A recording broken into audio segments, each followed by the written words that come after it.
Hello guys, so nandito ako sa backyard namin. Hinanda ko na yung grill. So may surprise ako sa mga anak ko. Nasa school sila. Magluluto ako ng first time ko tong lulutuin. Filipino style barbecue. Yung nilagay ko sa stick barbecue. Minamarinate ko siya ng 24 hours ko siyang minamarinate. At yan, magluluto na. At magluluto ako ng barbecue. At surprisein ko yung mga anak ko na nasa stick yung barbecue. Sana magustuhan nila. Tara na! So, ito na, magmamarinate ako. In-slice ko na yung pork. Yan. At yan, ilalagyan ko siya ng ketchup at saka barbecue. Pinagsama ko na. Tapos, oyster sauce. Pink salt, Himalayan, brown sugar, at saka bawang. Yan, maraming bawang. Soy sauce, tsaka dark sauce. Yan. Tapos, garlic powder, at saka pepper, syempre. Tapos, nilagyan ko ng konting extra virgin olive oil. At saka ito na yung pinaka pampalasa, 7-Up. Yan. So, i-mix na natin ang ating karni. Ayan, oh. Para malambot siya. So, mix ng mabuti para mahalo lahat ng mga pampasarap na ingredients. So, So, first time ko itong lulutuin. I-surprise ko yung mga anak ko. Bukas, kasi imamarinate ko pa ito. So, ayan. Pupunasan ko kasi tatakpan ko siya.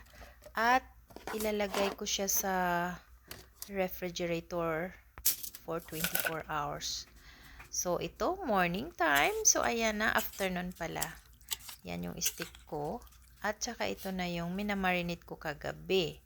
Yan, ilalagay ko na siya, ihahanda ko na para mga 1 hour before darating yung mga anak ko, luto na siya. So, ayan.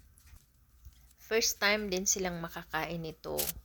Kasi pag nag-barbecue kami, yung buo eh. So, tinatamad ako maggawa nito. So, Filipino style. Kaya, ito na. Patikman ko sa kanila yung Pinoy barbecue na nasa stick. So, ito na. Mag-prepare na ako. Gusto ko uling. Marami kaming 4 ang barbecue namin. Pero ito yung maliit. Malalaki kasi yung iba. Gusto ko itong gamitin. So, ayan. So, i-barbecue ko na kasi mga 45 minutes darating na sila. So, sandali lang naman to. Tamang-tama. Mainit pa pagdating nila. So, ayan. Malambot ito.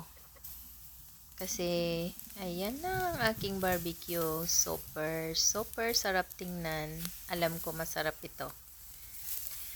Ayan na. So, ito yung sauce na ginamit ko kagabi sa pag-marinate. Pinakuluan ko lang siya. Nilagyan ko siya ng 2 tablespoon of honey, tsaka konting ketchup, tsaka 2 tablespoon of soy, para mas malasa talaga siya. And, yeah, may honey nga siya. Kasi may brown sugar na siya kagabi.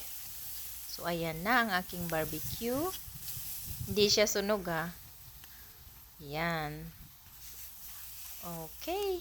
Tapos na ako mag-barbecue. Nandito na yung anak ko. Siya na yung kumuha ng camera. Tikman natin. Oh, my. Yummy. My God. Ang sarap. Talaga. At natikman ng mga anak ko. Talaga naman. Gustong-gusto nila. My God, nagulat sila. Laging nagti-thank you. Masarap daw.